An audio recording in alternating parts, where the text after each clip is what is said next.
Metti la piantina. Perfetto.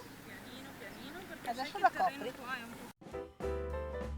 Fare l'orto, curarlo e raccoglierne i frutti, una metafora della vita applicata nell'attività didattica costruita su misura per le persone con disabilità del gruppo GEOD, promosso dal Servizio Integrazione Scolastica e Sociale dell'ULSS 1 Dolomiti, un'iniziativa unica nel suo genere che in questi giorni sta prendendo forma all'orto sociale nel quartiere di Cavarzano a Belluno. È una bellissima iniziativa, è nata in un momento particolare dove la pandemia ha bloccato la possibilità di sperimentarsi in tanti contesti. Questo contesto aperto ha ampliato delle opportunità per loro. Un'esperienza inclusiva, motivante, a stretto contatto con la natura, con l'obiettivo di sostenere lo sviluppo delle capacità mentali, emotive, relazionali e fisiche dei ragazzi. E molti di questi ragazzi hanno delle difficoltà su un piano metacognitivo e hanno bisogno di passare su esperienze concrete e di vedere giorno dopo giorno che cosa succede, e Madre Natura ci offre proprio un'opportunità di crescita in questo senso. Un progetto di rete che ha coinvolto anche il Comune di Belluno, che ha concesso il terreno in via Trois, l'agrario di Feltre e il mondo del volontariato.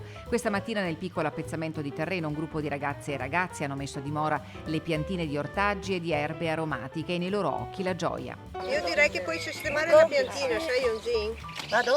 E poi la ricopri. Riuscire a vedere nel breve tempo permette di essere gratificati, perché una delle attività è in quello di crescere la loro autostima.